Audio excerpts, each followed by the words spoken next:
So, self-realization and expansion. For those of you who know me, you know how much I love to talk about this stuff.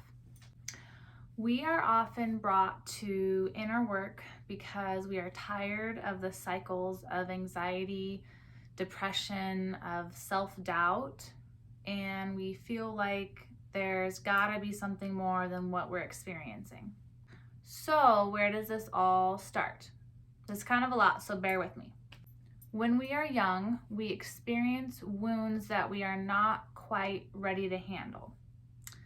These could be things that result in fear of abandonment, fear of failure, not being good enough, feeling shame around who we are, feeling of powerlessness, fear of rejection. There's a whole list of different wounds that we could experience as children.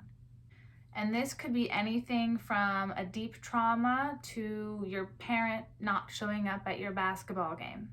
As much as we learn as kids, we don't learn how to manage the pain of these deep wounds.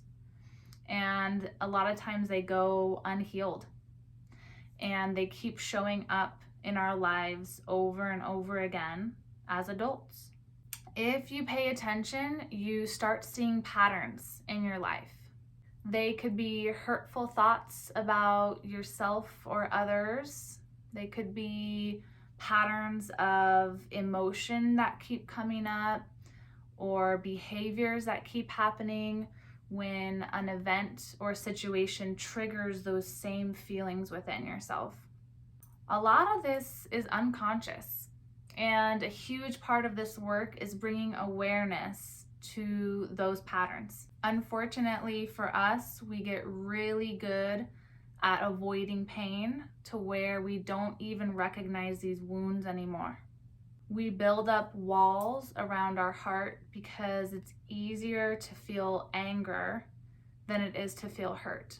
It's easier to disconnect, not feel anything, and push somebody away than feel hurt. These ways that we learn to protect our heart ends up just disconnecting us further from ourselves. We also tend to numb out and avoid all comfortable feelings and pain.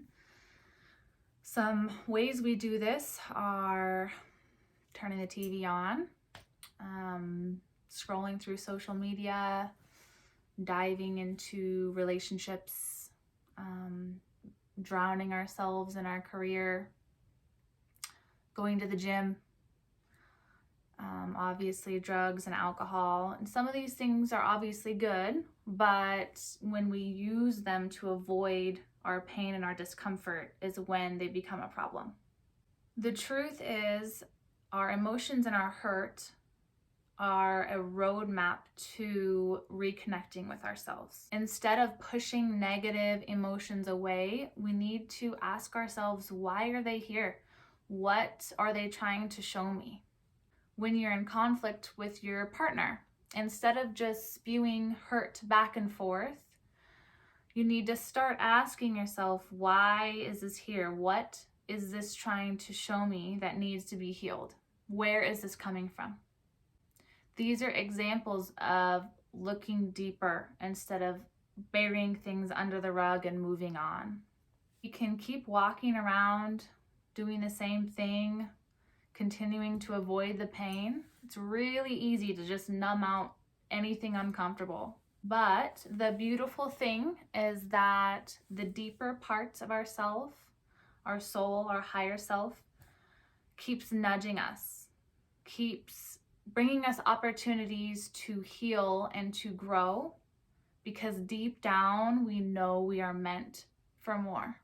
Throughout this work, I am becoming more aware of these walls, these wounds that need to be healed in order to reconnect to my power.